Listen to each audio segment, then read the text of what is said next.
Vous ne pardonnez pas à votre fils pour ce qu'il a fait? Je ne peux pas. Il ne mérite pas le pardon. Lorsque Şefik a appris que son fils Ibro avait rejoint les rangs de l'État islamique en Syrie, l'impensable lui a traversé l'esprit. J'ai souhaité qu'une grenade le fasse exploser en morceaux. Ibro Kufurović avait 19 ans lorsqu'il a quitté la Bosnie-Herzégovine. La photo consignée dans le rapport de police est la seule qu'a gardé Şefik de son fils, un fils qui pour lui ne l'est plus. Si j'avais un fils, il serait ici avec moi. Quand ils ont annoncé le verdict, un journaliste m'a appelé et m'a demandé si je savais que mon fils avait été condamné à 4 ans de prison. J'ai répondu que si cela n'avait tenu qu'à moi, je l'aurais condamné à mort. Des milliers de jeunes hommes et femmes ont été attirés par le discours radical et les actes de terreur de l'État islamique.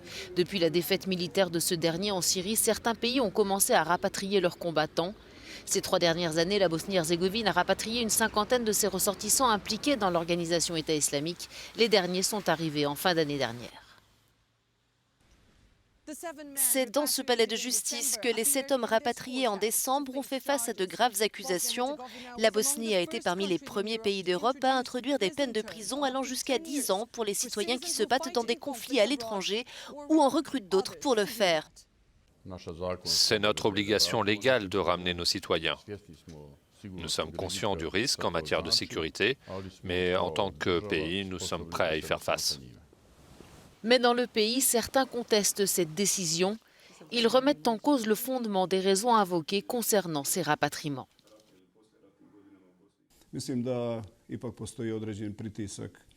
Je pense que la Bosnie et le Kosovo subissent beaucoup de pression de la part des pays de la coalition, et en particulier des États qui gardent encore des djihadistes dans des camps en Syrie.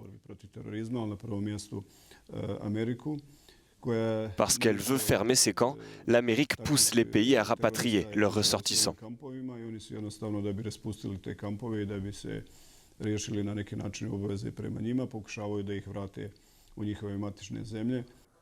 Le retrait des États-Unis du nord-est de la Syrie a soulevé la question du sort des combattants étrangers de l'État islamique et de leurs familles.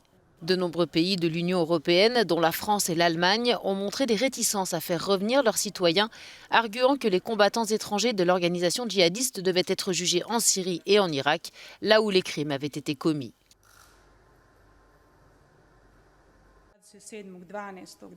Le débat sur la question de la justice est central, à l'heure où les pays du monde entier doivent composer avec un autre sujet délicat, celui de la déradicalisation des combattants de l'État islamique de retour sur leur sol.